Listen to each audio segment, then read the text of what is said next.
This is GM Word of the Week, and I'm Fiddleback.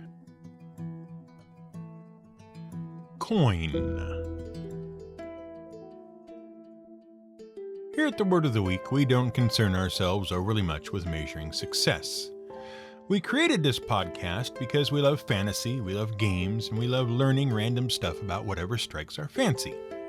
But there are many touchstones against which a podcast's success can be measured. You know, if we wanted to. You could look at the ratings and reviews on services like iTunes. We could look at how many supporters we have providing voluntary funding on Patreon to keep this show on the air. But the acid test is just seeing how many people download and listen to our show. And in all of those respects, we're doing pretty well. And we'd like to take time out every once in a while to thank those of you who listen to the show and who leave us reviews and ratings. And especially those who give us a bit of money every month to keep this show on the air. Because even though we produce this show out of love, our hosting providers and the people who make our equipment don't do that stuff out of love. They do it for money. Now, money gets kind of a bad rap these days. You've probably heard how people bemoan the fact that money makes the world go round and that money is the root of all evil. And while that first observation is fair enough, metaphorically, and was simply an observation made in a song from the 1966 Tony Award-winning musical Cabaret with music by John Kander, lyrics by Fred Ebb, and book by Joe Masteroff, to be totally accurate, the musical was based on an earlier play by John Van Druten called I Am a Camera, and the play was based on a novella called Goodbye to Berlin by Christopher Isherwood.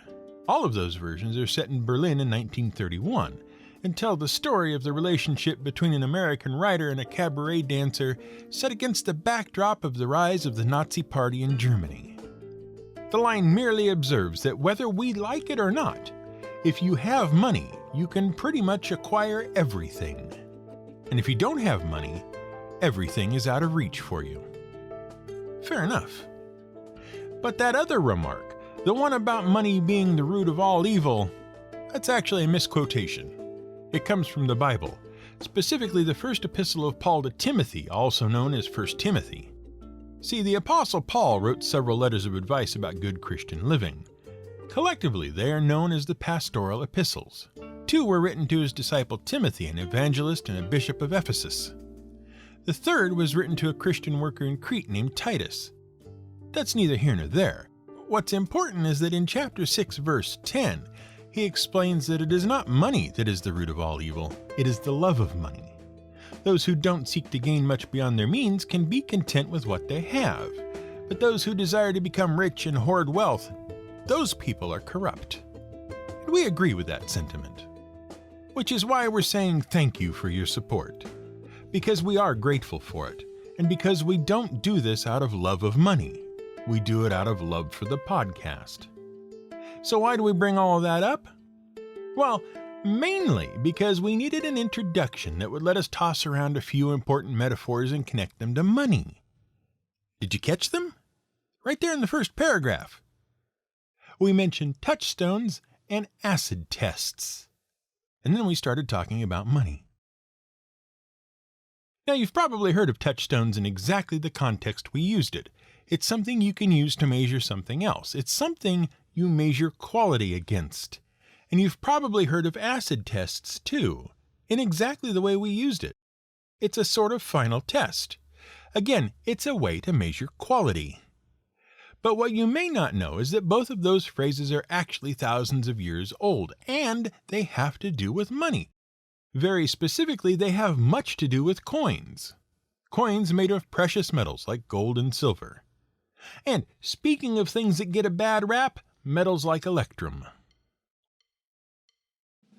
If you're a gamer of any stripe, you recognize those metals as 3 of the 5 standard types of coins that heroic adventurers might have in their pockets in any fantasy tabletop game.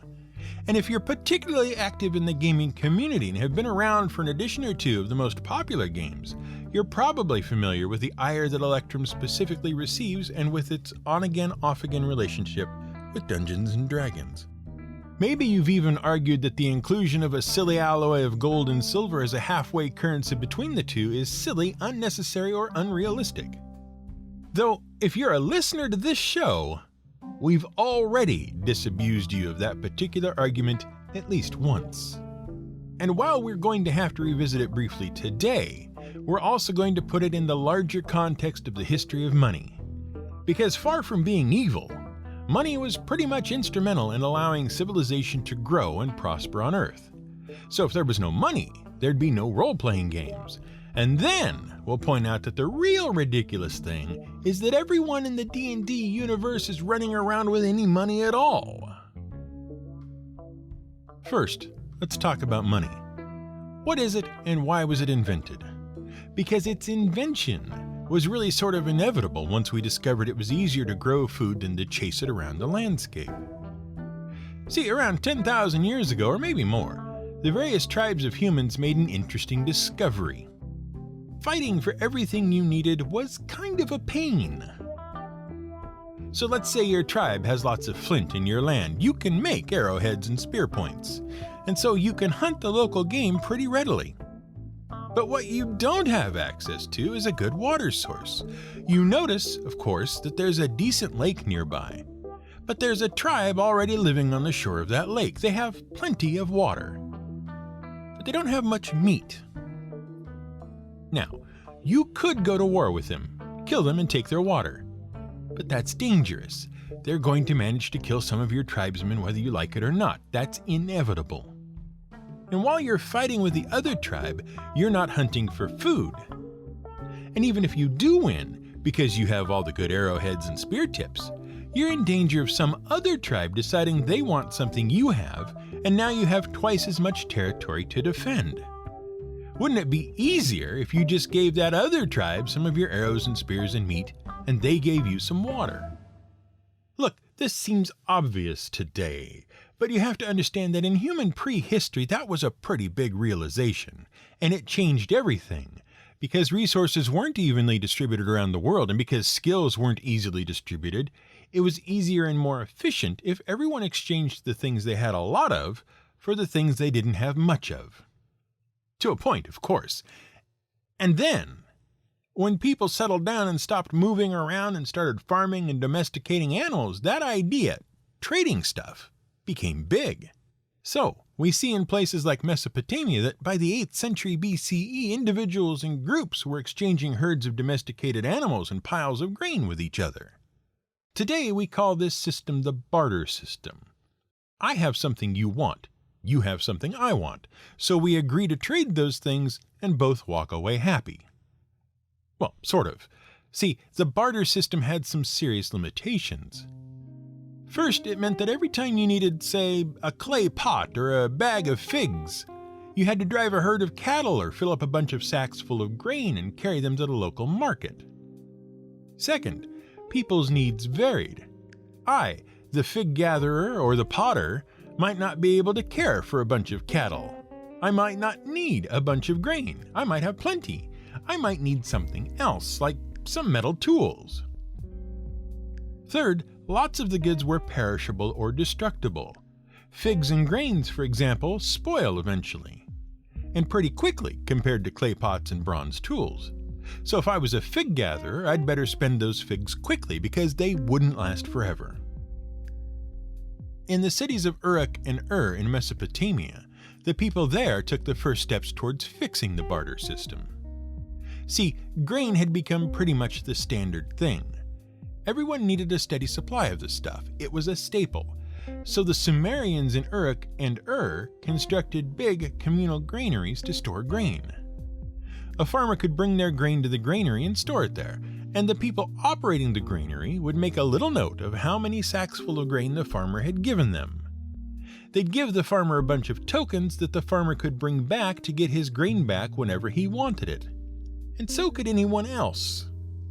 The farmer could give the token to, say, the fig merchant or the potter in trade for figs or pots, and the merchant could bring that token to the granary and get the grain it represented. The merchant could even give the token to someone else to pay for something else, and voila, you have solved a bunch of problems with barter. especially the carrying around of sacks full of grain, as long as everyone agreed that grain was worth trading for. And that's what money is.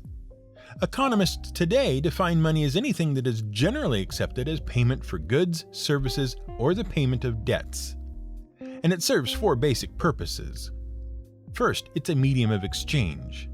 That is, it allows people to move value around between them. Second, it serves as a unit of account. That is, it provides a way to measure the value of any good, and therefore it provides an easy way to assess the worth of anything compared to anything else. So, if a goat is worth 10 grain tokens and a clay pot is worth 2 grain tokens, a goat is worth 5 clay pots. Third, it provides a store of value. That is, it doesn't go bad. I can hold that token until I actually need grain. And fourth, and this is a more modern issue, it also provides a standard of deferred payment. That is, it is a way of measuring debt. If you give me a pot today, and I agree to pay you tomorrow after I use the pot to bring my figs to market, I can give you 2 grain tokens the next day, and we're square. Now, those grain tokens were an example of a specific type of money called representative money. By the way, those tokens were called shekels. It comes from a Semitic word that means weight, because each one represented a specific weight of barley or other stored grain. And that's what representative money is. The token, the shekel, has no real value, but it represents something that does have real value. And it can be exchanged for that value. The whole shekels for grain thing worked reasonably well, but it too had some limitations.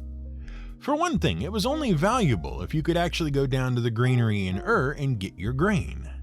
For another, if anything happened to the grain, the shekels lost their value. And what did you do if, say, half the grain got eaten by grain weevils, whose shekels were still good?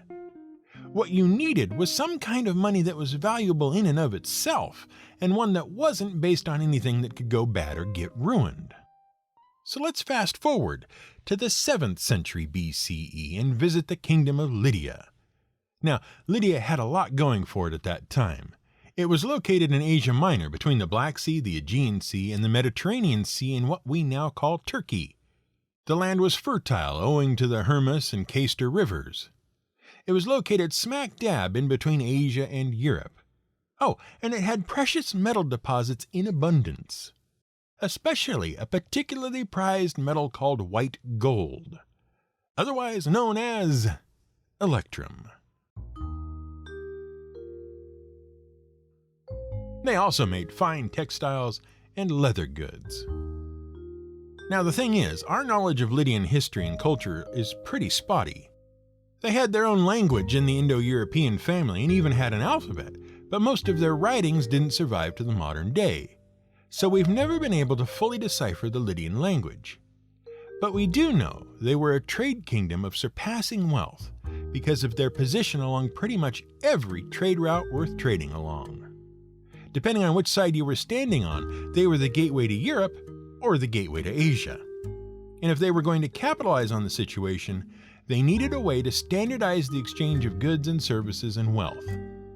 By this point, other societies had come to prize various metals like gold, silver, copper, and tin.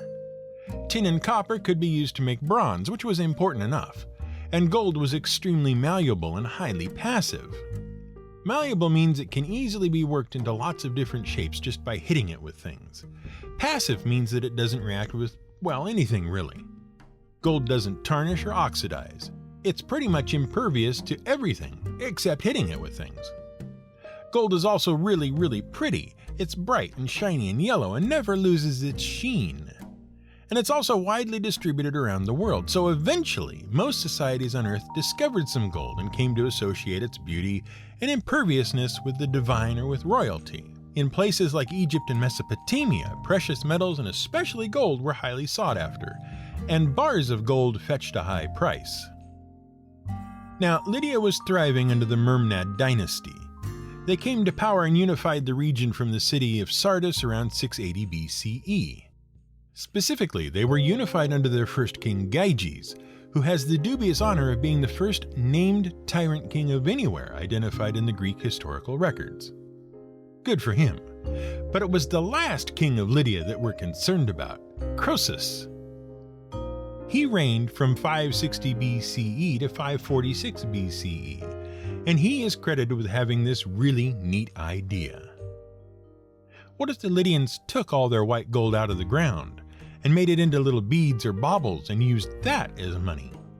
And what if they stamped it with a little hole to indicate how much the bead or bauble weighed?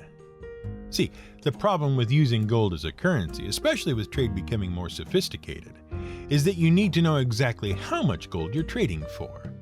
And so every time someone wanted to trade gold for something, the merchant had to weigh the gold on a scale, and the trader and the merchant had to agree on exactly how much gold there was and how much it was worth.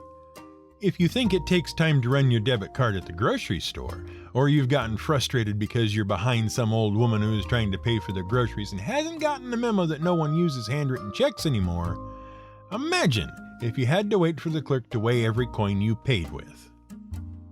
So Croesus decreed that they would standardize the weights for the chunks of electrum they were using. The chunks weren't always coins, they weren't always round, they didn't even come in standard shapes, but they were weighed and engraved with a little symbol that told you exactly what the lump of electrum weighed. So all a merchant had to do was count them and check the symbols, and thus the Lydians had the first true commodity money. Money whose worth is based on the thing the money is actually made of. And the first money was made of electrum. Though the Lydians did also make some coins of pure gold and silver. Well, pure-ish, because it was hard to purify gold and silver at the time. Now, the most famous of the Lydian coins was the Lydian lion. It was stamped with the symbol of Croesus's father, Alyetes. And there's actually some debate as to whether it was Croesus or Alyetes who came up with the idea for coinage. Croesus is generally given the credit in the historical record, which is why we went with that explanation. But it's actually more likely Alyetes started making the coins, but they didn't become popular until Croesus's time. And that's because the Lydian lion was just too expensive to be useful. A single lion was worth enough to buy an entire day's food for a family, so it wasn't useful for buying, say, a loaf of bread. It wasn't until smaller denomination coins became available, and there were enough of the coins in circulation, that they became really useful for trade. And even then, most people got by on barter for their daily life. They just didn't need to convert all of their useful stuff into a precious metal like electrum, or gold. The idea of converting everything you own into coinage, by the way, has been suggested as one of the origins of the King Midas story. You know, the king who prayed to the gods to bless him with the ability to turn everything he touched to gold. And then he starved because you can't eat golden food, and no one mourned him because gold statues that used to be your daughter shed no tears? Well, it turns out there was a King Midas in a neighboring kingdom of Phrygia. And one theory suggests that his golden touch actually referred to his policy of encouraging his subjects to conduct all of their trade with gold coins, and therefore to convert all of the goods in the kingdom to gold. Unfortunately, things turned sour for the Lydians, which you might suppose from the fact that Croesus was only in power for 26 years before he died of being on the losing end of an expansionist military campaign. See, Croesus was trying to push out the Lydian border, and because his kingdom was now using this commodity money, he was able to gather tax money easily and use it to finance his expansion. So the whole money thing worked out very well for Croesus. At least in terms of letting him finance his conquest. The actual conquest didn't work out so well. In 546 BCE, Croesus and his army met King Cyrus II of the Persians at Halys. Turns out King Cyrus wasn't too keen on the Lydian border being expanded through Persian lands. And after defeating Croesus' army and killing Croesus, Cyrus decided that what he was actually keen on was Lydia being inside the Persian border. And once occupied by the Persians, things went bad for Lydia, and especially Sardis. In 498 BCE, the Ionians sacked Sardis as part of their war with the Persians. And then in 480 BCE, King Xerxes of Persia used Sardis as the launching point for his invasion in Greece. Then it got conquered by Alexander the Great during his conquest of pretty much everything. And then it was conquered by the Seleucids. The Romans claimed it. It rebelled against Rome, but that didn't take. And then an earthquake devastated the entire region. But what was important was that the Lydian idea of commodity money caught on. It spread into Persia, into the Indian subcontinent, and into Greece. And that is where we will pick up this story next week, to explore how gold and silver coins entered the picture, and to explain what touchstones really are, and what an acid test was really about, and to talk about what you do when your money system goes bad. This has been GM Word of the Week. It's written and researched by The Angry GM and produced by me, Fiddleback. You can support us on Patreon at patreon.com/GM Word of the Week. You can find more at gmwordoftheweek.com and theangrygm.com.